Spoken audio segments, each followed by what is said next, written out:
Santiago 1:1, vamos a comenzar a leer. Dice así el versículo: Santiago, siervo de Dios y del Señor Jesucristo, a las 12 tribus que están en la dispersión, salud. Ahora, quiero hacer un resumen de lo que hemos visto, porque el tema que vamos a tratar el día de hoy va unido con lo anterior, y entonces sí me gustaría que recordemos un poco de lo que ya se trató, para que el tema que tratemos, o que vamos a tratar el día de hoy, sea más fácil digerido para nosotros. Nosotros comenzamos hace 3 domingos, si no me equivoco, acerca de la introducción, que se refería básicamente de quién era el autor y quién era la audiencia a la que Santiago les escribió. Habíamos dicho que esta epístola fue un llamado a la acción. Santiago le estaba llamando a su audiencia a no decir simplemente lo que ellos eran, sino a actuar en base a lo que ellos decían ser. Había dos cosas, o son dos cosas muy distintas: el llamarnos y el profesar ser cristianos, o la otra era el actuar, y que el actuar externo de nuestras vidas refleja una realidad interna. Entonces, este es el carácter de la epístola de Santiago. Es un llamado a la acción. Por eso se titula la serie Cristianismo en Acción. Es una epístola de carácter exhortativa, donde Santiago los manda a actuar de acuerdo a lo que ellos profesan ser. Entonces veíamos en la primera enseñanza acerca de la introducción que Santiago era el medio hermano de Jesús, el que escribió la epístola. Habíamos dicho también que su audiencia se refería a los dispersos, y habíamos dicho de los que habían acudido el día de Pentecostés. Era un grupo a los cuales se había dirigido, y también a los que estaban en la diáspora, fuera del territorio de israelita, o los fuera de Palestina, que era otro grupo también potencial a los que Santiago pudo haber dirigido su epístola. Posteriormente, vemos cómo Santiago, después de decir Santiago, comienza con una frase específica: siervo de Dios. Santiago no presentó sus credenciales, no dijo: miren, yo soy el hermano de Jesucristo, aunado a eso, yo soy una de las columnas principales de la iglesia primitiva, y no solamente eso, sino que pues yo soy el egresado de Harvard. O sea, él no sacó sus credenciales meramente humanas, aunque lo pudo haber hecho. Sin embargo, él refleja el carácter de su vida, presentándose como siervo de Dios. Este título era un título con el que se presentaban en el Antiguo Testamento los hombres de Dios. Era un título que se le daba a Moisés como el siervo de Dios, o sea, el esclavo de Dios. Así se presentó Josué, así se presentó Isaías, así se presentaron los hombres de Dios del Antiguo Testamento, como esclavos de Dios. Y de esa misma manera se presenta Santiago, esclavo de Cristo. Qué increíble, ¿no? ¿Por qué razón? Porque esta palabra esclavo de Dios, y aunado dice, y del Señor Jesucristo, nos describe perfectamente lo que viene a continuación de su epístola. ¿Por qué razón? Porque si Santiago era esclavo de Dios, ya dijimos a qué se refiere, que un esclavo estaba a merced de su amo, y ahora él comienza diciendo, y del Señor Jesucristo. Santiago entendía bien la relación que existía entre ser esclavo y un Señor, entre la palabra curios y la palabra doblos. Si cada uno de nosotros decimos ser cristianos, es porque entramos a esa relación de esclavos delante de Dios. Nosotros no nos autogobernamos a nosotros mismos. Nosotros, o mejor dicho, Jesucristo, cuando dijo síganme, Él se refería a seguirlo, pero en esa relación esclavo-amo. Por eso Santiago, en el versículo que veíamos la semana pasada, les dice: oye, ¿cómo que tú estás planeando del día siguiente qué hacer? Y bueno, mañana me voy a trabajar, mañana voy a ver a mis hijos, sin antes decir si Dios quiere. ¿Por qué? Porque conllevaba la relación esclavo-amo. Un esclavo no podía hacer lo que se le venía en gana. Él no podía decir: ¿sabes qué? Pues yo no le pido permiso a mi señor, yo voy a hacer conmigo lo que yo quiera. No era autónomo. El esclavo era posesión de su señor. Entonces quiero que veamos cómo dentro de toda esta epístola, lo que Santiago va a reflejar, lo comienza a decir desde su presentación. Santiago, esclavo de Dios y del Señor Jesucristo. Por ende, nos vamos a dar cuenta cómo posteriormente, cuando vayamos desarrollando la epístola, Santiago los manda a la acción, porque dice: oye, si tú eres cristiano, ¿y cómo es que si tú eres cristiano no haces lo que tu Señor te dice hacer? O sea, hay una incongruencia. ¿Por qué razón? Porque ahora como cristianos nosotros somos posesión de Dios. Él es nuestro Señor. Y vamos a estudiar el día de hoy a qué se refiere cuando nosotros decimos Jesucristo es mi Señor. Tiene una connotación que es muy importante que nosotros como cristianos la entendamos, porque es en base a eso que el ser humano va a ser enjuiciado.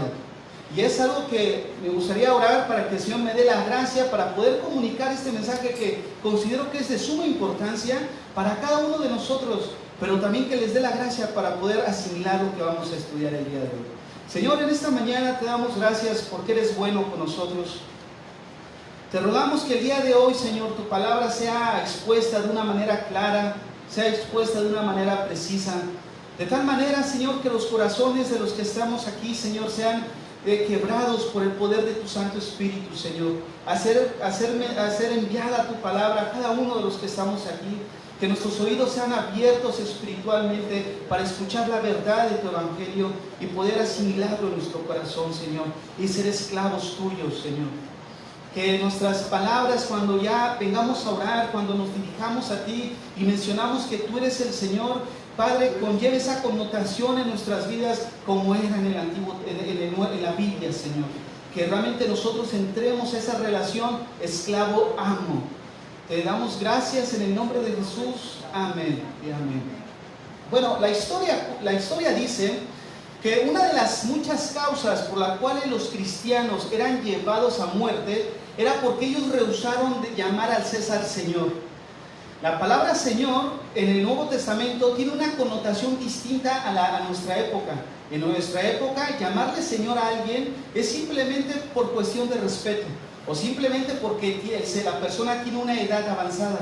Pero en el Nuevo Testamento, la palabra Señor viene de la palabra Kurios, que significa que esa persona a la que se le llamaba Señor era el dueño total y absoluto de él. Implicaba o indicaba que esa persona era su amo. Los cristianos del primer siglo entendían esta connotación. O sea, era más que una palabra de respeto. Era decir que a esa persona a la que le llamaban Señor era el dueño total y absoluto de su vida, e indicaba que era el amo de su vida. Entonces, para nuestro contexto, ahora nosotros como cristianos solo necesitamos mirar que también entramos a esa relación en la que ahora como cristianos, y al llamar a Dios o a Jesucristo Señor, entramos en esa relación en esclavos Señor. Para nosotros como cristianos solo tenemos un amo y Señor de nuestras vidas, que ese es Jesús. Cuando nosotros llamamos a Jesús Señor, estamos reconociéndolo claramente como nuestro único amo. Cuando llamamos a Jesús Señor, estamos afirmando su supremacía absoluta sobre nuestras vidas, convirtiéndonos en sus esclavos. Es necesario que nosotros miremos la connotación que lleva al decirle a Jesús Señor, porque ahora se hace muy a la ligera. Venimos y oramos, Jesús, Señor te pedimos, o Señor te pedimos. Fíjate nada más, ahora es el esclavo el que demanda al Señor lo que tiene que hacer, cuando es el Señor el que dice al esclavo qué es lo que tenemos que hacer. Esa es la relación en la que nosotros como cristianos hemos entrado, si nos decimos cristianos, si nos autodenominamos cristianos. Ahora bien, se me fue la pila.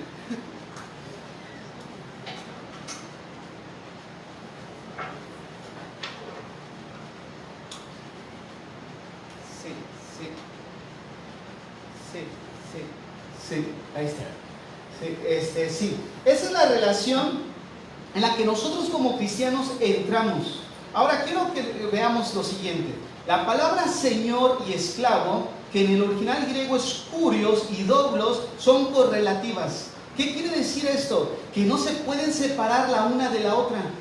Si todo esclavo tiene un Señor, y todo Señor tiene sus esclavos como su posesión. Y es ahí donde nosotros como cristianos entramos a formar parte de la posesión como esclavos. Por lo tanto, Cristo es el Señor de nuestras vidas. Nosotros como cristianos necesitamos tener esto bien claro en nuestras vidas. ¿Por qué razón? Por lo que vamos a ver al final. Ahora, dentro de la iglesia cristiana muchas veces se acuñan frases que parecen bíblicas, pero no tienen nada de bíblico. ¿Por qué razón? Porque comúnmente se manda a que tienes que hacer a Jesús como Señor de tu vida. ¿Cuántos han escuchado alguna vez eso que les demandan a las personas que vienen a la iglesia? No, es que tú tienes que hacer a Jesús el Señor de tu vida. Pero déjame decirte que la Biblia no dice que nosotros podemos constituir a Jesús como el Señor. La Biblia dice y enseña que Dios constituyó a Cristo como Señor. Miren, abran sus Biblias en Hechos capítulo 2, versículo 36. Hechos 2, 36.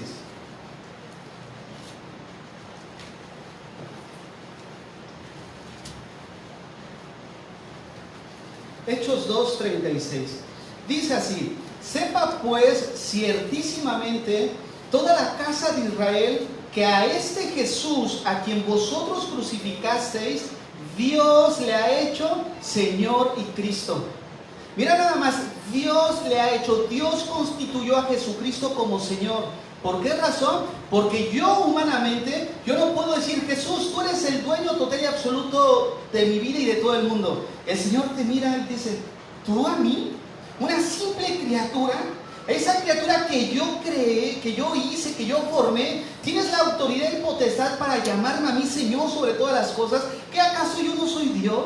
¿Qué acaso las cosas no se sustentan por el poder de mi palabra? ¿Quién es el hombre para constituir a Dios, a Jesucristo Señor? Fue Dios mismo quien constituyó, según Hechos 2:36, a Jesucristo como Señor, por todo lo que miramos del plan de redención. Ahora, la Biblia enseña que Jesús es el Señor de todos, tanto creyentes como no creyentes. El hecho de que los incrédulos nieguen a Dios no indica que Jesús no sea Señor sobre ellos, porque muchas veces pensamos: no, bueno, Jesús, bueno, ya cuando entendemos el contexto de Señor, podemos deducir que Él es el Señor solamente de cristianos, pero no es cierto. Jesús es el Señor de todo ser humano, de todas las personas.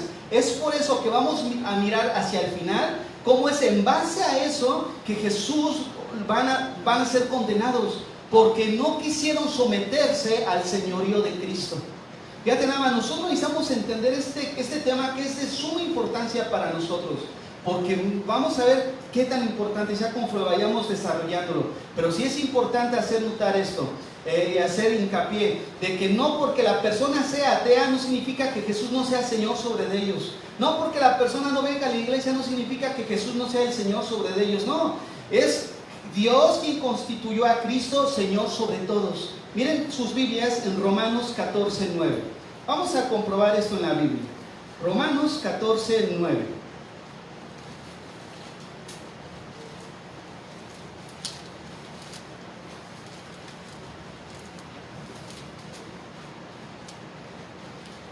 Romanos 14:9. Porque Cristo para esto murió y resucitó y volvió a vivir, para ser Señor así de los muertos como de los que viven. Mira nada más, Dios constituyó a Jesucristo Señor en el momento de su resurrección para ser Señor de los que viven y de los que están muertos. Él es Señor de todas las cosas. Mira lo que dice Filipenses 2, del 9 al 11. Filipenses 2, del 9 al 11.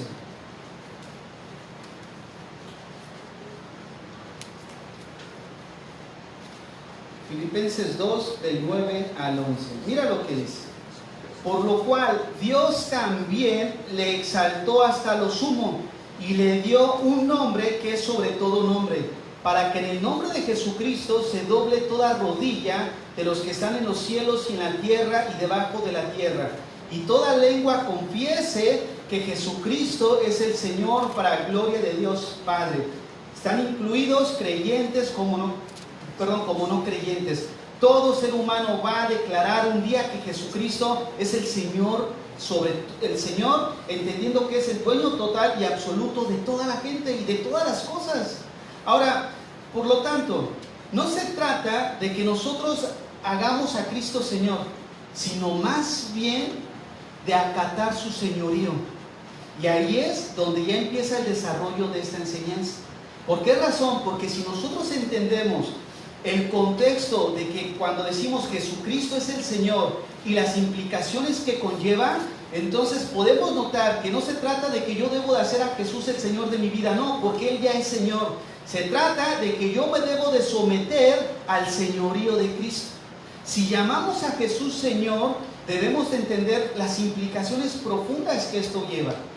Llamar a Jesús Señor, estamos diciendo que Él es el dueño total y absoluto de nuestras vidas. Mira nada más lo incongruente que a veces somos. Nosotros venimos en oración y nos acercamos a Jesús y le decimos, Señor, por favor, o Señor, haz esta oración. Pero de repente resulta que ese Señor, que es el dueño total y absoluto, al decir tú, a llamarle a Él Señor, tú estás implicando que a esa persona o a Jesucristo, Él es el dueño total y de toda tu vida, pero no es el dueño total y absoluto de tu tiempo. Fíjate nada más qué tan incongruentes somos. No, ¿vas a ir a la iglesia? No, ¿a la iglesia para qué? No, pues, fíjate, pues supongamos, ¿no? Hablemos solamente del domingo. No, ¿a la iglesia para qué? La iglesia primitiva hacía todas sus actividades girando en torno a la iglesia. Todo era en torno a la iglesia. Ahora, no, ya estudiamos esto un poco atrás, que no tiene implicaciones que vivas en la iglesia, obviamente. Pero sí giraban sus actividades en torno a la iglesia. Oye, vamos al soccer. No, después de la iglesia. Hablando del domingo, ¿eh? Estoy hablando simplemente del domingo. Oye, vamos a comer. No, pues sí, vamos, pero después de la iglesia. Oye, que tengo una actividad con los niños. No, pues con todo gusto puedo asistir, pero después de la iglesia. ¿Por qué razón? Porque aún a nuestros hijos les enseñamos que la prioridad es ir a instruirnos dentro de la iglesia. ¿Por qué? Porque es aquí. La Biblia dice en Timoteo que la iglesia es columna y baluarte de la verdad. Es la iglesia la proclamadora de las verdades del Evangelio, donde nosotros asumimos todo lo que Dios ha dispuesto en su palabra para nosotros. Entonces, vean nada más la incongruencia que muchas veces tenemos. Cuando nos volvemos cristianos, asumimos que simplemente añadimos a Dios a nuestro rol de la semana. No, sí, yo ya me volví cristiano, y asumes inconscientemente que Él debe de ajustarte a tu calendario, y no es así. Él es el Señor, Él es el que controla mi calendario, Él es el dueño total y absoluto de mi vida, si es que yo le digo que Él es el Señor de mi vida. De lo contrario, estoy mintiendo.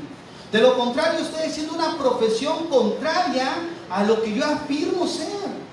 Tú, al decirte eres cristiano, no significa que vas a una iglesia. Tú, al decirte que eres cristiano, no significa solamente que lees tu Biblia. Al decir que eres cristiano, estás implicando que eres esclavo de Dios y que Jesucristo es el Señor de tu vida, el dueño total de ti. Él dispone nuestras vidas. Y ya estudiamos esto. Cuando tú te entregas a Dios tu vida, también Él como Señor tiene cuidado de tus cosas. Fíjate nada más. O sea, ya estudiamos lo que implicaba en el Nuevo Testamento el contexto de ser esclavo en la vida secular. El esclavo no tenía por qué preocuparse qué iba a comer mañana. No tenía que preocuparse dónde iba a pasar la noche, porque su Señor se hacía responsable de esas cosas. Y es Él el que se hace responsable de nosotros. Es Él el que cuida de nosotros. Y es ahí donde nosotros necesitamos depositar nuestra confianza en Dios. ¿Sabes qué? Él es el dueño total y absoluto de nuestras vidas. Ahora, llamar a Jesús, vuelvo a repetir, estamos diciendo que Él es el dueño total y absoluto de nuestras vidas. En los tiempos bíblicos, los amos terrenales le daban instrucciones a sus esclavos. Les daban tareas específicas. Ahora nosotros como cristianos, nuestro Señor hace lo mismo. Nos da toda su instrucción, pero ¿dónde creen? En su palabra. Toda la instrucción del Señor para nosotros la tenemos aquí en la palabra de Dios. El señorío de Cristo dentro de la iglesia se ve reflejado cuando en la iglesia se predica su palabra. Cuando dentro de la iglesia se explica su palabra. Cuando dentro de la iglesia se aplica su palabra y cuando dentro de la iglesia se obedece su palabra. Todo fuera de esto es circo, maroma y teatro. Nada más. Porque en ausencia de la proclamación de las verdades del Evangelio y al no tener un sustento en sus vidas, lo tratan de maquillar y tratan de encontrar a la gente para que se queden en su lugar, convirtiendo la iglesia en un club social. convirtiendo la iglesia solamente en cosas como en un circo. Esta mañana estaba mirando, por ejemplo, a una persona que estaba predicando, no sé, es como de Brasil, algo así, de allá de Sudamérica, una persona que empieza a predicarle el evangelio. Yo decía, porque yo ya lo había visto, ¿no? Yo decía, vaya, como que estaba ya agarrando la onda. Y resulta que al final dice, bueno, su predicación de 20 minutos. Porque así son, cristianismo light, donde no hay que pasarnos más de una hora porque ya se incomodan los hermanos, tienen cosas que hacer. Ya el día del Señor ya no es del Señor, es del esclavo ahora el día, ¿no? Ya sustituimos las cosas. Entonces agarra este monseñor y dice, bueno, pues ya vamos a cerrar la Biblia. ¿Cuántos quieren ver visiones de Dios? ¿Cuántos quieren que el Señor los transporte a los cielos? ¿Cuántos quieren ir en el pasado a que vean, crucen junto con Moisés? Porque según él puede orar por las personas, y cuando las personas caen de una manera espiritual son transportados, porque él dice y enseña que Dios es el Dios de los tiempos y de las edades. Entonces para él no hay problema hacer eso. Dice él que su esposa estuvo hablando con Moisés en uno de esos viajes de chochos, porque no puede haber sido otra cosa, o sea, más que se tuvo que meter algo para haber viajado de esa manera. Dice que estando allá estuvo confundiendo a Moisés, porque ella dice que le dijo a Moisés, no, es que yo vengo del futuro, y Moisés no le entendía. ¿Cómo que del futuro? Son verborrea nada más, pero eso entretiene a la gente. Fíjate nada más, eso entretiene a la gente. Entonces vemos que ahora Jesucristo ya no es el Señor de la iglesia. Ahora han pasado a ser los súbditos a ordenar qué es lo que se hace dentro de la iglesia. Pero en ausencia de la palabra de Dios, sustituimos una cosa por otra. Pero déjame decirte, al hacer eso, acarrean sobre su vida condenación, como lo que vamos a estudiar el día de hoy. El señorío de Cristo, vuelvo a repetir, dentro de la iglesia solamente se ve expresado cuando su palabra es predicada, cuando se explica su palabra, cuando se aplica, pero sobre todo, escúchenme bien, cuando se obedece. No puedes ser esclavo de Dios si no eres obediente al Señor. Él no es tu Señor si tú no eres obediente a Él. La enseñanza del día de hoy va centrada en que nosotros podamos, en el transcurso de esta enseñanza, discernir nuestro corazón. ¿Eres esclavo de Dios? ¿O realmente simplemente eres un cristiano falsificado? Pero estos tiempos son muy parecidos a los del profeta Amós. ¿Saben por qué? Porque han rechazado la palabra de Dios. Quiero que vayamos ahí a Amós 2:4. Es el libro de los profetas menores que se lee muy seguido. Amós 2:4. Aquellos supuestos esclavos de Cristo no están dispuestos a obedecer las instrucciones de su Señor. Por eso comencé diciendo la relación que existe entre un esclavo y un señor, entre el Señor y su esclavo, lo que implica, pero en la actualidad aquellos que se autodenominan cristianos no están dispuestos a obedecer las instrucciones de su Señor. Ahora quiero que veamos lo que dice Amós 2:4. Así ha dicho Jehová: por 3 pecados de Judá y por el 4 no revocaré su castigo, porque menospreciaron la ley de Jehová y no guardaron sus ordenanzas, y les hicieron errar sus mentiras, en pos de las cuales anduvieron sus padres. Qué increíble, ¿no? Porque menospreciaron la ley de Jehová. La palabra menospreciaron en el hebreo significa rechazar, significa renegar, rehusar, abominar, aborrecer. Escucha esto: ser indiferente. ¿Cuántas veces se viene a la iglesia y el mensaje entra por acá y sale por allá? Pues somos indiferentes a la palabra de Dios. La palabra de Dios es expuesta, y cuando es expuesta la palabra de Dios y al final se dice, bueno, pues ya terminamos. No ha terminado el servicio, porque Dios ha hablado, pero después de que Dios habla, al final, si se han dado cuenta, oramos. Lo podemos dividir en 2 partes. Primero, Dios hablando a su pueblo, y segundo, Dios esperando la respuesta de su pueblo a través de la oración. ¿Qué respuesta le vamos a dar al mensaje que hemos escuchado? Pero como ya no es día del Señor, sino es mi día, entonces comenzamos a ver, no, pues ya que acá, no, todavía va a orar. O sea, ¿qué dice? Menospreciaron, siendo indiferentes. Pero como decíamos la vez pasada, Nosotros decimos, no, pero es que soy cristiano, pero el cristianismo contemporáneo no aguanta una predicación que confronte su estilo de vida. Si no aguanta una predicación que confronte su estilo de vida, tampoco van a estar dispuestos a morir por Cristo. Eso es una realidad. Nosotros necesitamos ubicarnos al cristianismo bíblico. Somos creyentes, somos esclavos.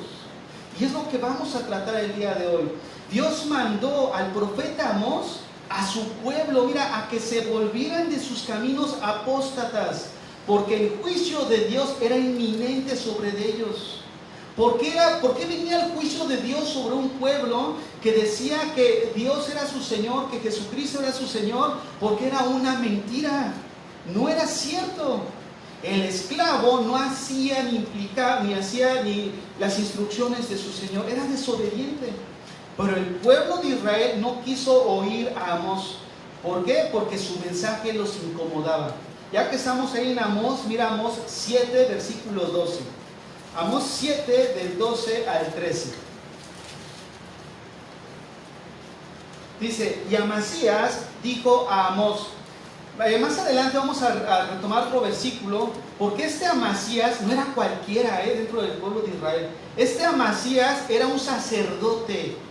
Ya de entrada tiene implicaciones. ¿Por qué? Porque si era un sacerdote, en el Antiguo Testamento fueron los sacerdotes o eran los encargados de parte de Dios de enseñar al pueblo y señalar al pueblo lo que era bueno y lo que era malo, a que el pueblo discerniera entre lo profano y lo santo.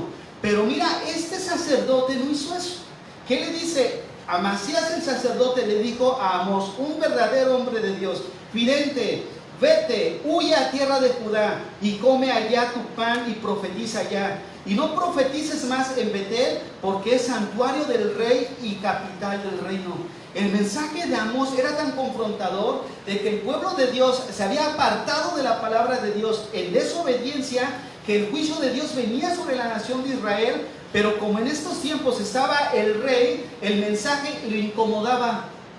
El mensaje era un mensaje que el rey no quería escuchar. ¿Cómo que viene el juicio sobre mi territorio? Era algo que lo incomodaba en su vida. Y así resulta ser en la actualidad. Hay temas que luego son muy difíciles de enseñar porque pueden incomodar a más de tres.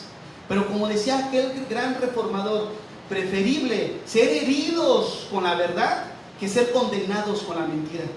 Y en la actualidad, en la iglesia de Cristo, como veíamos el jueves de este online, cuando veíamos tiempos peligrosos, la iglesia de Cristo está siendo probada por Dios, mandando payasos dentro de los púlpitos, subiéndose para entretener a la iglesia nada más, con todo menos la palabra de Dios. ¿Con el fin de qué? Pues de tener un beneficio de ellos, nada más, porque no se ocupan de las ovejas. Ellos buscan a las ovejas para ver qué sacan de las ovejas. Entonces nosotros miramos cómo ellos no soportaban el mensaje de Dios. Por eso Amasías le dijo, no, vete a Judá, allá predícales, allá diles que viene condenación. Aquí no, aquí queremos prosperidad, aquí queremos saber que nos va a ir bien, aquí queremos que Dios me va a bendecir con una casa en el libro de los sueños, aquí queremos que Dios me va a dar un buen trabajo, voy a ser el propietario de aquí, Señor va a quitar a mi patrón y me va a poner arriba. Fíjate nada más, eso es basura, basura. ¿Sabes por qué? Porque Pablo lo dijo. Todo lo terrenal yo lo considero como basura, con tal de ganar al Señor. O sea, que tal de tener al Señor en mi vida y que estar con Él en el cielo. Pero ahora no podemos, el cristianismo contemporáneo no puede evaluar qué es mejor, qué tiene mayor peso. Trabajar por lo de aquí que es terrenal y se va a quedar, o trabajar para lo que a vida eterna permanece. Es esa nuestra prioridad. Pero estos falsos nos tratan de desviar. No, mira, vamos a hacer esto, el otro, y ahí empezamos, y se hace el relato, se hace el convivio, pero ¿para qué? Para murmurar, para señalar al otro, para decir bajita la mano, ya viste que aquel, mira, ya viste que aquel. O sea, murmuración, división. En la ausencia de la palabra de Dios, ¿qué surge? La carnalidad. Eso es inevitable. Por eso decían que ¿por qué los leones no se comieron al profeta Daniel? ¿Por qué los leones no se comieron al profeta Daniel? ¿Saben por qué? Porque los leones no olieron a carne, olieron puro espíritu, porque Daniel andaba en el espíritu, no andaba en la carne. Los leones era imposible que percibieran la carne de Daniel. O sea, es una metáfora, pues. Yo soy malo para los chistes. Pero bueno, se trata de eso, o sea, nos ilustra una realidad. Daniel vivía en el espíritu y no andaba en la carne. Por eso los leones, cuando vieron ese pedacito de carne, dijo, no, esto no huele a carne. ¿Quién sabe qué será? No, mejor ni lo toquemos, ¿no? Pero era el poder de Dios que se manifestaba en este hombre, en Daniel. Hay un mensaje que a la iglesia actual le incomoda, y es un mensaje de juicio sobre una iglesia apóstata, porque se han apartado de la palabra de su Señor. Fíjate nada más, yo quiero que veamos la relación del juicio de Dios sobre personas que dicen, Jesús es mi Señor, Dios es mi Señor, pero el Señor te dice, bueno, si yo soy tu Señor, entonces dedícame tiempo. Si yo soy tu Señor, entonces haz lo que yo te digo. Y tú dices, ay no. Entonces, ¿qué viene? Juicio. ¿Por qué? Porque hay desobediencia. Y en segundo, se dudaría que sea esclavo de Dios. No puede ser esclavo de Dios. Fíjate, han desobedecido a su Señor. ¿En qué? En las instrucciones de su Señor, en sus mandamientos, en sus ordenanzas, en sus estatutos, en sus leyes. Por eso no lo busquen, pero en Lucas 6:46, Jesucristo dijo, ¿por qué me llamáis Señor, Señor, y no hacéis lo que yo digo? ¿Por qué me llamas Señor, Señor, y no haces lo que yo digo? Entendiendo todo este contexto. Por eso esta epístola de Santiago es increíble, cómo Santiago usa esos dos términos. Yo soy esclavo y Él es mi Señor. Y en toda su epístola desarrolla esa verdad que va implícita en su enseñanza. Oye, muéstrame tu fe, muéstrame tu fe sin tus obras, y yo te mostraré mi fe por mis obras, mi fe por mis obras. O sea, tú dices que tienes fe, pero no actúas como cristiano. Pero lo que Santiago le estaba dando a entender es que hay una relación en mi fe y mi acción. O sea, si yo digo que yo tengo fe en Cristo, yo soy cristiano, entonces esa fe que yo digo tener se va a relacionar con mi manera de conducir. Pero si tu manera de conducir no va de acuerdo a lo que tú profesas ser, entonces ahí es donde viene un gran signo de interrogación sobre la vida de esa persona. Y el punto de esta enseñanza es que nos examinemos el día de hoy, porque los tiempos se han acortado. Ya los tiempos se han acortado, ya el Señor viene por su iglesia. Y la iglesia necesita despertar, tomar la posición, tomar el lugar que le corresponde. Hermanas, ya, tú dices que Jesús es el Señor, pero no te sometes al Señor al vivir bíblicamente comportándote con tu esposo. Y viceversa, o sea, ya el Señor viene. El Señor viene por su iglesia, el Señor viene por nosotros. Pero vamos a darnos cuenta que no va a ser por todos. Y eso es lo trágico de esta enseñanza. La búsqueda, vean, ¿qué es lo que ha ocasionado que los cristianos se alejen de la palabra de Dios? La búsqueda de un crecimiento dentro de la iglesia ha llevado a sus líderes a buscar y a presentar lo que les interesa a las multitudes y no lo que la Biblia dice. Hay que crecer nada más, crecer y crecer, pero pues, si no los alimentas, o sea, pues, la Biblia dice que es Dios quien se añaden a la exposición de la palabra, pero no porque humanamente tú busques meter al compadre, meter al amigo, no vamos a la iglesia, no, o sea, se entiende que hay una invitación que uno tiene que hacer, pero ya Dios hace lo demás, ¿no? Si hay una invitación donde nosotros somos involucrados en este proceso donde Dios permite que las personas vengan a conocerlo, donde utiliza medios humanos que somos nosotros. Pero de eso a meter dentro de la iglesia sin palabra de Dios, se convierte eso en un club social nada más, en un mero club social. Es por eso por lo que apelan a la carne, convirtiendo al hombre en amo y no en esclavo. Mientras que los resultados obtenidos sean los deseados, se sienten satisfechos, ¿no? Hay que traer a fulanito de tal, y por eso hay que aumentar a tal número de miembros de la iglesia, si no, no lo traemos, no puede venir. Imagínate, esos son los ungidos, esos son los siervos de esta época, como estudiábamos la vez pasada, ¿no? Y pasa el siervo de Dios, y ahí va, no, pues si solamente son 400 o 500 goles, porque si no, pues no me van a dar buena ofrenda. O sea, no es así. Porque al final de cuentas es la popularidad lo que ellos acaban buscando, pero no la fidelidad a Cristo, ni mucho menos su fidelidad a su palabra. Y déjame decirte que esta tristemente ha llegado a ser la norma de medición dentro del cristianismo. Ahora, déjame decirte algo. A través de los tiempos, las falsificaciones han sido un problema para la humanidad, ¿no es cierto? Así como en las cosas seculares se falsifican pinturas, joyas, reloj, dinero, entre muchas otras cosas, de la misma manera el mundo espiritual sufre de falsificaciones. Y el más grande falsificador que ha existido en la historia ha sido Satanás. Mira lo que dice Primera a los Corintios, capítulo 11, versículo 14. Primera a los Corintios 11, 14.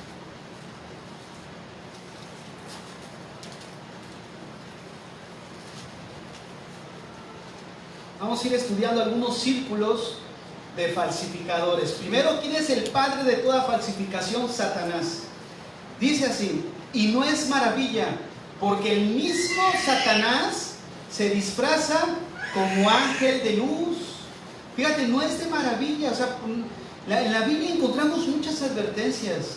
Nosotros ya estamos sabidos de lo que está aconteciendo. Pero ¿por qué la iglesia no abre sus ojos? Porque han cerrado la Biblia. Porque ahora ya no estudian la Biblia. Ahora ya no quieren pagar el precio por leer las Escrituras. Pero mira, Satanás se disfraza como ángel de luz. Por eso muchas veces tú esperas, no, pues que Satanás se te aparezca con trinche, con cuernos, con cola y vestido de rojo. Dices, no, este es Satanás. No, no siempre. Satanás también sabe vestir bien, ¿no? De una manera escultural para los hombres. Satanás sabe en un momento cómo atacar a la iglesia de Cristo. Satanás fue el primero en no someterse, escúchame bien, fue el primero en no someterse al señorío de Dios. ¿Y cómo le fue? Le fue mal. Le fue mal. Fue la primera criatura creada en desobedecer el señorío de Dios y le fue mal. Ahora bien, si así como el padre de la mentira le fue mal, ¿cómo no les va a ir mal a sus seguidores? El segundo grupo de los falsificadores que encontramos dentro de la iglesia es un grupo de liderazgo falso. Mira lo que dice 2 Corintios capítulo 11, versículo 13. 2 Corintios 11, 13.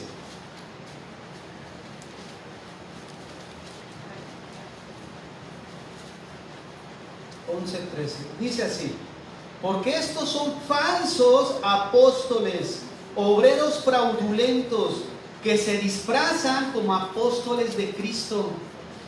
Y hay veces que hay cristianitos, híjole, que se dicen cristianitos, pero se puede decir que hay una miopía dentro de la iglesia. O sea, vemos borroso, no podemos distinguir. Y hay cristianitos así. No, pastor, pero tiene tanto carisma ese señor, tiene tanta carisma. Yo no creo que sea falso. No, nos habla de la Biblia, nos enseña, mira, hacemos esto, hacemos el otro. Pero cuando analizas, cuando ves a profundidad, descubres que son falsos. Dice que Satanás se dice como ángel de luz. También sus apóstoles, hay apóstoles fraudulentos y nosotros necesitamos distinguirlos. Y el jueves que pasó, que vimos tiempos peligrosos, dimos algunas claves de cómo Pablo distinguió a estos falsos dentro de la iglesia. Ahora mira el versículo 15. Así que no es extraño, o sea, aquí en el versículo 15, regresamos al 14 donde dice, y no es maravilla porque el mismo Satanás se disfraza como ángel de luz, así que no es extraño si también sus ministros se disfrazan como ministros de justicia, cuyo fin será conforme a sus obras. Ve nada más, la Biblia ya nos advertía. La Biblia menciona que no todos los ministros son de Dios. Aparentan ser, pero no lo son. Utilizan la Biblia, pero eso no significa que sean genuinos. Satanás también utilizó la Biblia para tentar a Jesús. Y ahora estos ministros utilizan la Biblia como la usó Satanás fuera de su contexto, la utilizan para buscar el beneficio de lucrar por la fe. Pero tanto, así como dicen por allá, tanto peca el que mata la pata como el que la agarra. ¿Sí, no? Tanto peca el que mata la vaca como el que la agarra la pata. Así dice. Ahí hasta lo saqué de contexto. Es un ejemplo, ¿verdad? ¿Ah? Pero ya me di cuenta que ustedes sí se saben bien esos dichos. Pero a ver la Biblia. ¿Ah? Fíjate nada más. O sea, la situación es de que tanto es culpable el ministro como aquellos que también se ven involucrados en sus fraudes. Ambos delante de Dios. Y la Biblia dice en 2 de Timoteo que están engañados. Tanto unos como otros están engañados. O sea, hay un poder engañoso en la vida de ellos. Y esto debe para nosotros mirarlo con claridad. Es menester de cada uno de nosotros distinguir y discernir lo que está pasando a la luz de la palabra de Dios. Y ahora, estos ministros, lo voy a repetir, nada más se dedican a eso, a utilizar la Biblia como la usó Satanás para sacar un beneficio. Pero estos ministros han negado, escúchame bien, el señorío de Cristo. Así como Satanás negó el señorío de Cristo al no quererse someter ni obedecer a Dios, también estos ministros niegan el señorío de Cristo, porque no hacen lo que la Biblia dice, o sea, no hacen lo que su Señor dice. Les voy a leer un versículo, no lo busquen, es muy conocido, Tito 1:16, profesan conocer a Dios, pero con sus hechos lo niegan, siendo abominables y rebeldes, reprobados en cuanto a toda buena obra. Fíjate nada más, profesan conocer a Dios. Quiero que ustedes vean la relación que la Biblia menciona, el hecho de decir algo y la incongruencia con las acciones. Esto es importante que quiero recalcar desde ahorita. Vean nada más, profesan conocer a Dios, pero con sus hechos lo niegan. O sea, hay la espada corta, hay una separación. Una persona dice, pero su actuar es otro. Esto es importante retenerlo en nuestra mente. Ahorita lo voy a volver a retomar. Ahora, estos supuestos ministros no pueden contener la palabra de Dios. ¿Por qué razón? Porque la palabra de Dios les resulta pesada. Su espíritu se turba, que prefieren cambiarla por palabras que hay en cabida en las personas que se reúnen para que los escuchen. Como la palabra de Dios ellos mismos no la pueden sostener en sus vidas, porque saben que están mal en un momento dado, les dan a la gente que viene a escucharlo su cerealito. Le mezclan su filosofía humana con la palabra de Dios, con tal de mantenerlos engañados y sacar un beneficio. Mira lo que dice Amós 7, 10 al 11. Amós 7, del 10 al 11, para que veamos acerca de cómo este tipo de personas no sufren, o sea, no soportan la palabra de Dios.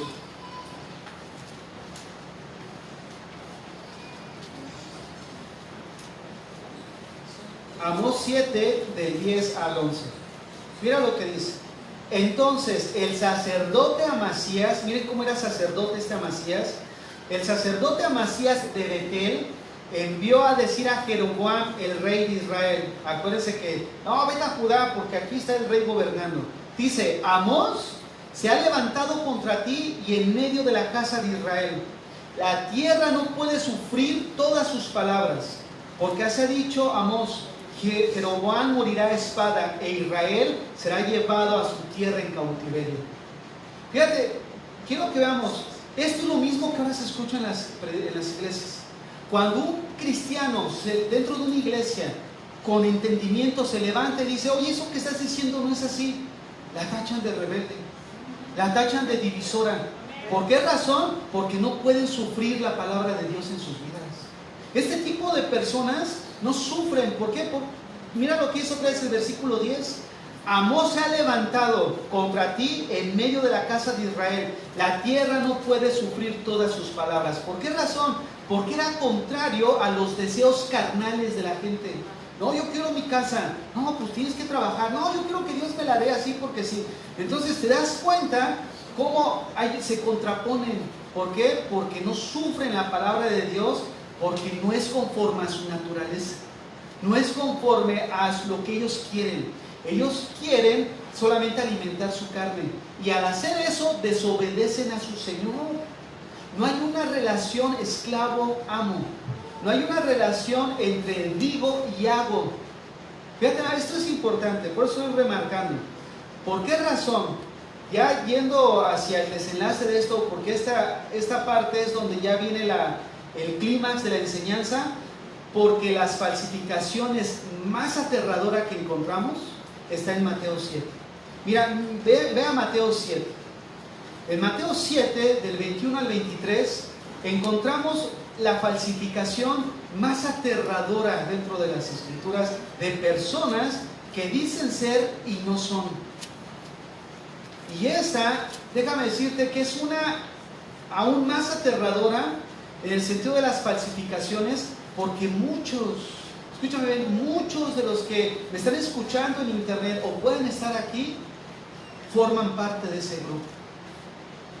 Fíjate, forman parte de ese grupo. Y por eso yo quisiera que Dios en este momento obrara en la vida de cada uno de ustedes. Porque esto es real lo que estamos diciendo. Todo lo que hemos comenzado a decir desde la enseñanza pasada de lo que es un esclavo, el día de hoy lo que es un señor, la relación que implica ser esclavo, señor, obediente, desobediente, decir, no hacer, vamos a ver cómo se desenvuelven estos versículos. Dice así el versículo 21. No todo el que me dice Señor, Señor, entrará en el reino de los cielos, sino el que hace la voluntad de mi Padre que está en los cielos.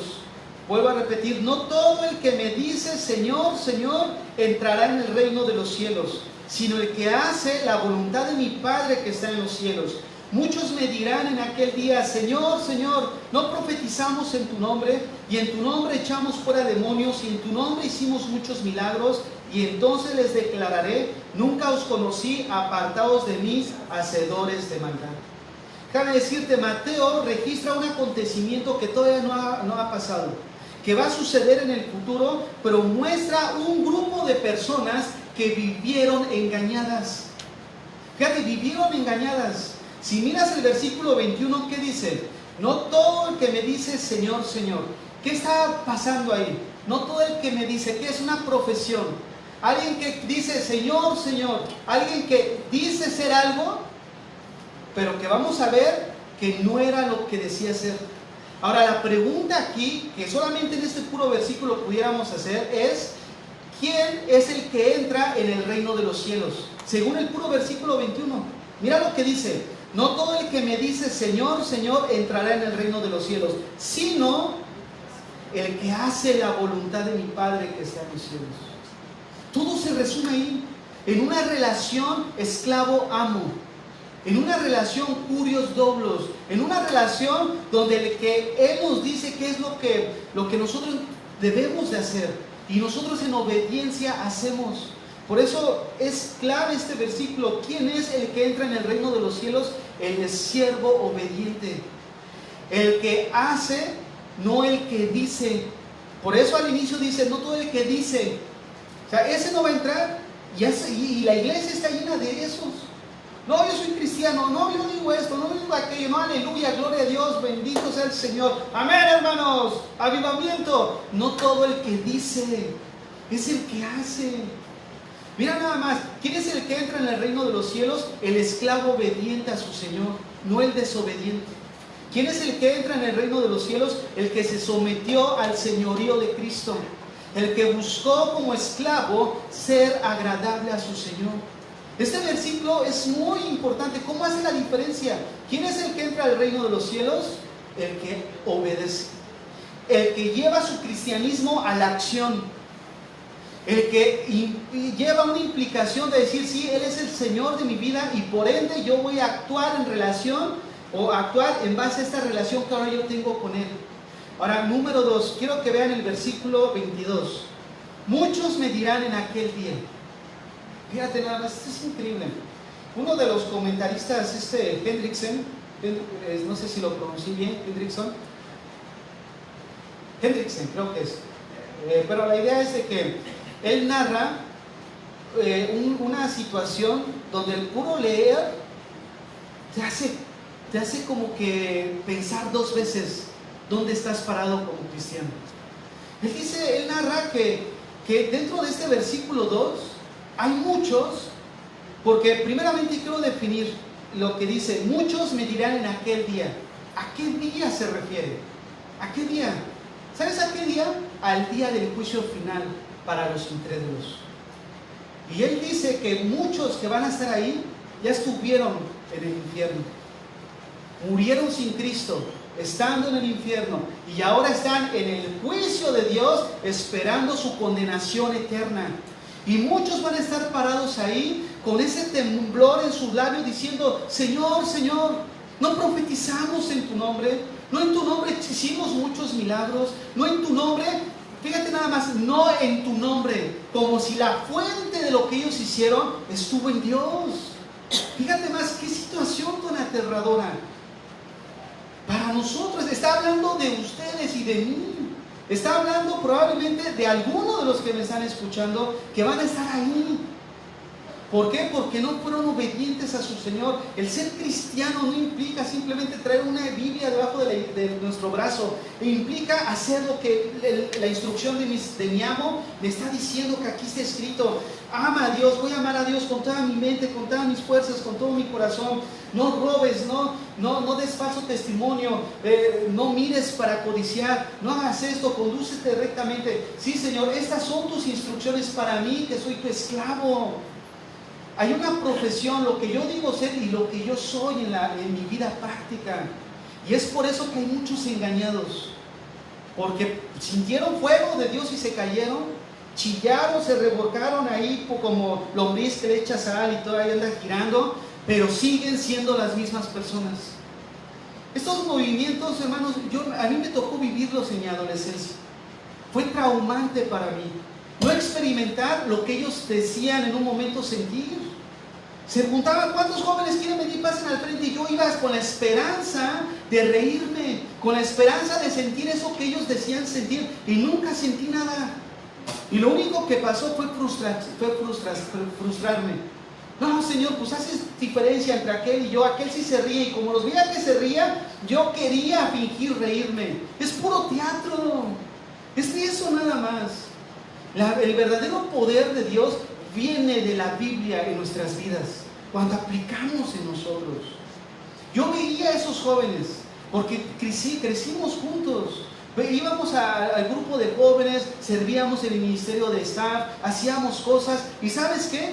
Yo veía cómo, según Dios, los movía con poder, se reían, había gozo, sentían fuego en sus vidas, y al día siguiente eran las mismas personas.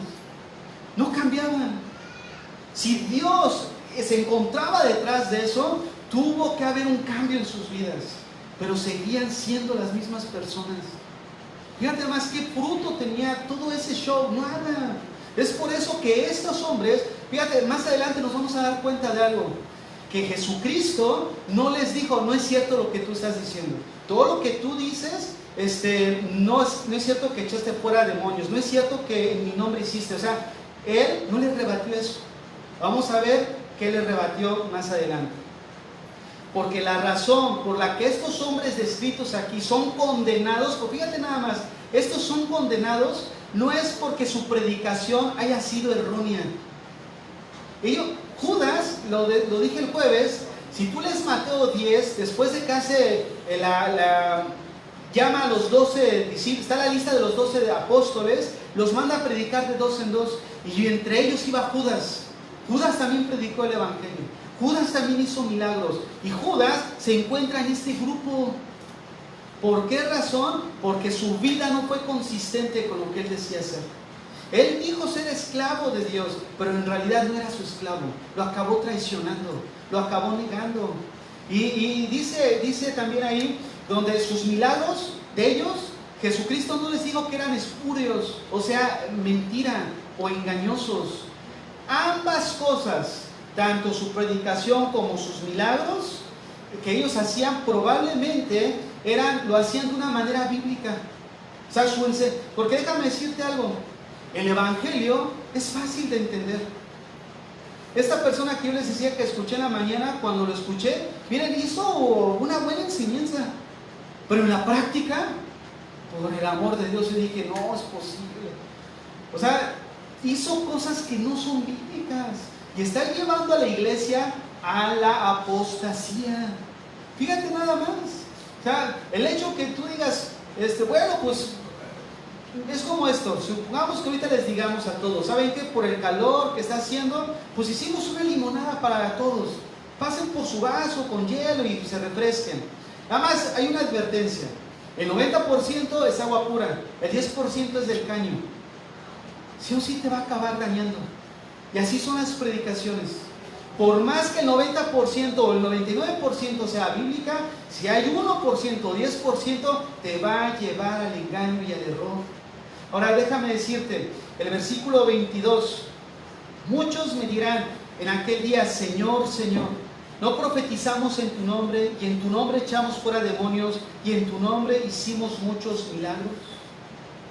Ahora el versículo siguiente, ven nada más como lo que yo les decía ahorita. Ellos hacían, o mejor dicho, decían, pero su carácter no era consistente con lo que ellos hacen. Es como esto, hay quienes, el otro día me dijeron, hermano, ¿usted conoce a fulanito de Florida? Le digo, sí lo conozco. Sí lo conozco. Wow, ese es un hombre de Dios. Yo vi como el otro día oró por una persona que estaba en silla de ruedas y se levantó. Dice, esos sí son hombres de Dios. No, ese sí ha de ser bien ungido por Dios. El jueves dijimos que según Mateo 24, también los hombres falsos hacen milagros, pero su origen está en Satanás. ¿Por qué? Porque Satanás también tiene medios humanos con el fin de engañar a la gente. Pero ahora en la actualidad todos nos comemos. Es por eso que nosotros necesitamos discernir. Y la única manera es a través de la palabra de Dios. Por eso nosotros vemos lo que dice el versículo 23.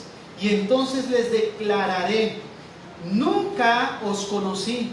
¿Cómo es posible que Jesús diga nunca os conocí si ellos afirman decir que en su nombre habían hecho las cosas?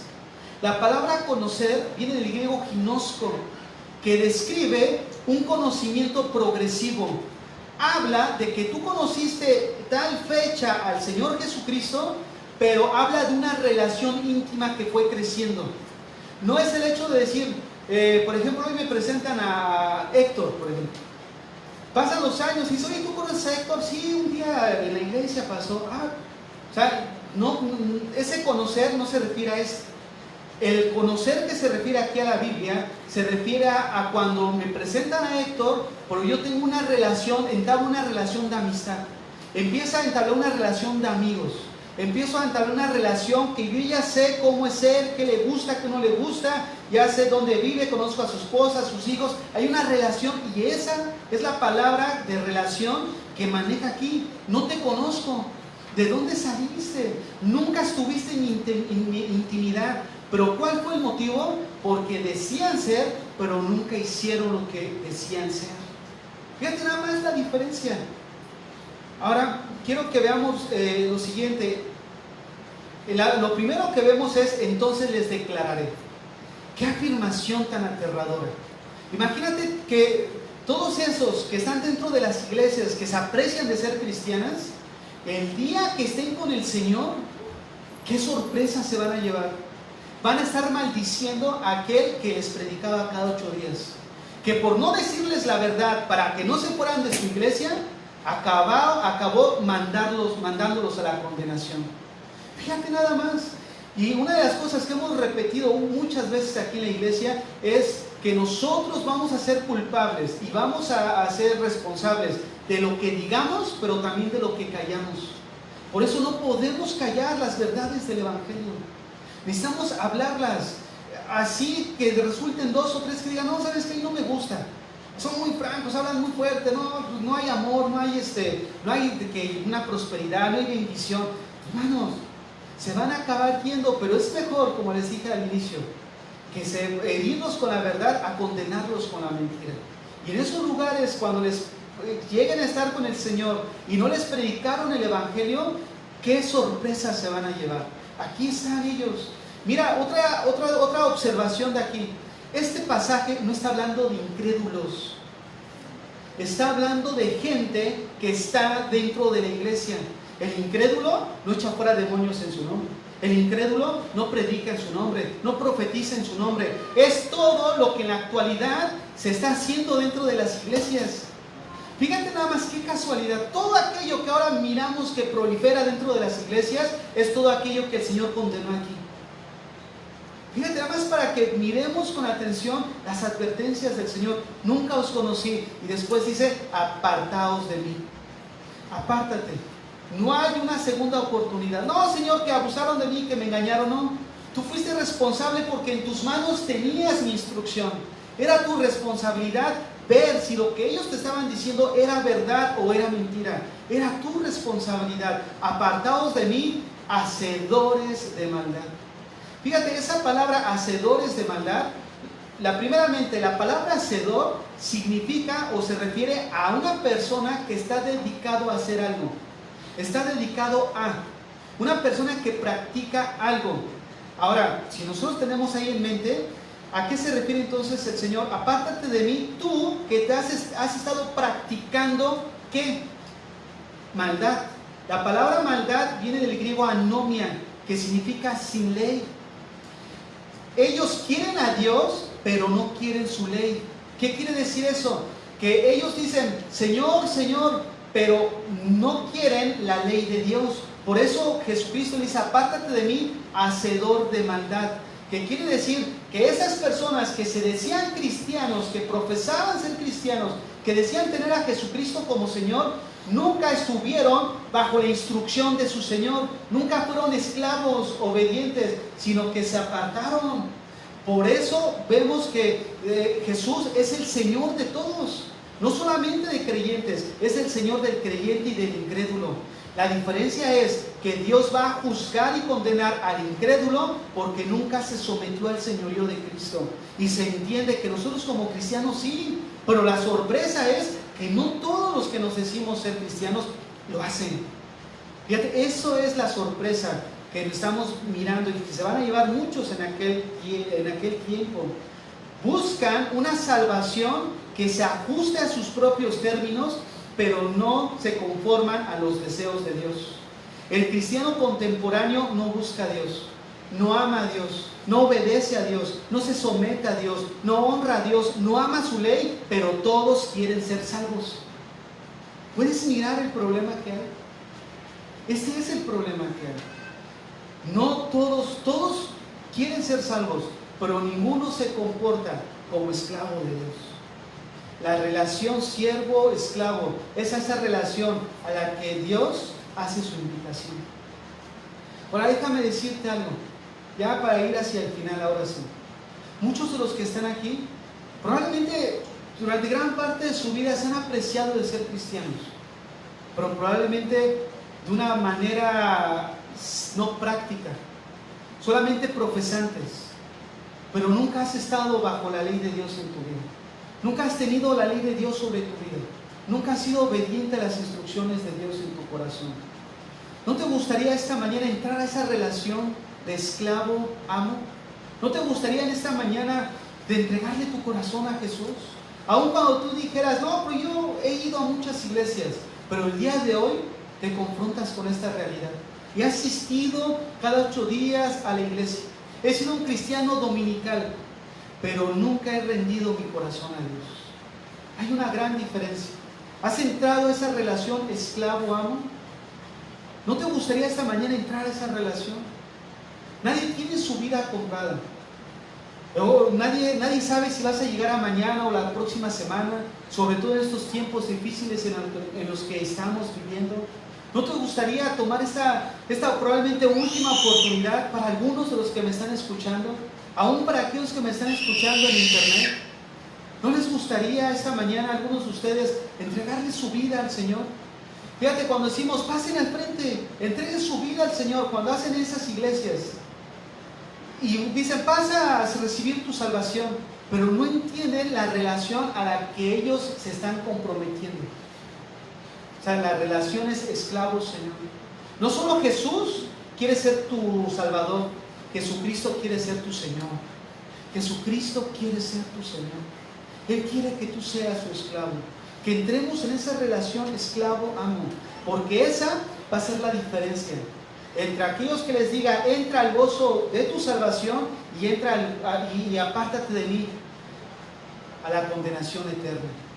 Qué trágicas van a ser esas palabras en aquel día. Y muchos de los que puedan estar escuchando, puede ser el caso que se encuentren ahí. Despidámonos en oración. Así con tus ojos cerrados en esta mañana, con tus ojos cerrados, no te distraigas. Toma a Dios en serio en tu corazón en esta mañana. Por lo menos 5 minutos, piensa seriamente en Dios. Piensa seriamente en tu relación con Dios.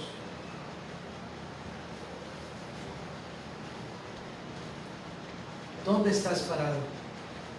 ¿Es Jesús realmente el Señor de tu vida? ¿Es Jesús realmente el dueño total y absoluto de tu vida? ¿Eres realmente un esclavo obediente? ¿Vives bajo la ley de Dios o vives al margen de la ley de Dios? No te engañes esta mañana. No te engañes esta mañana. ¿Por qué no le dices al Señor, Señor, yo quiero entrar en esta relación? Por mucho tiempo me he llamado cristiano, me he autodenominado cristiano, pero realmente todo ha sido una profesión de dientes para afuera. No ha sido una realidad en mi vida, no ha sido una realidad en mi corazón. Realmente mi andar ha sido distinto a mi manera de hablar y a mi manera de profesar. Te pido que perdones mis pecados en esta mañana. Señor, ahora entiendo con mayor claridad qué implica ser cristiano. Me has llamado a una relación de Señor-esclavo, y en esta mañana, Señor, quiero ser tu esclavo. Si pudieras cambiar mi corazón, darme un corazón nuevo, Señor. Oh Dios, si en esta mañana de una manera sobrenatural cambiaras mi corazón para mirar las cosas de una manera distinta, para amar ahora lo que antes odiaba en mi corazón, para aborrecer el pecado en mi vida, para aborrecer la inmoralidad en mi vida, para aborrecer, Señor, todo aquello que tú aborreces en mi vida. Oh Dios, quiero amarte con todo mi corazón, con todas mis fuerzas y con todo mi ser. Quiero actuar de acuerdo a lo que digo ser. Quiero entrar a este cristianismo en acción. Quiero ser tu esclavo, quiero vivir para ti. Oh Dios, así me cueste la vida, así me cueste las críticas, así me cueste el que dirán. No importa el precio, Señor. Quiero morir siendo esclavo, viviendo antes como esclavo, Señor. Quiero vivir y morir siendo tu esclavo, Padre, porque tú lo diste todo por mí en una cruz. Ahora soy posesión tuya, Señor, y en esta mañana te doy gracias porque has perdonado mis pecados. Me has llamado a la libertad de mis pecados y has hecho de mí una nueva criatura, Señor.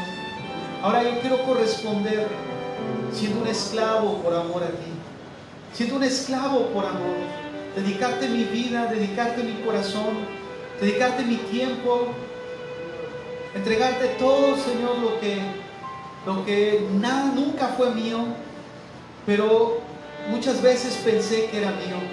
Señor, ahora me doy cuenta que todo es tuyo. Eres el dueño total y absoluto, no solamente de mi vida, sino de todas las cosas, Señor. Tú das y tú quitas. Tú eres el que permite que atravesamos por situaciones difíciles, Señor. Pero yo sé que en medio de esa situación nada me va a faltar. Porque en esa misma relación esclavo-amo, tú tienes cuidado de nosotros como esclavos, Señor. Te amamos y te adoramos en esta mañana, en Cristo Jesús. Amén.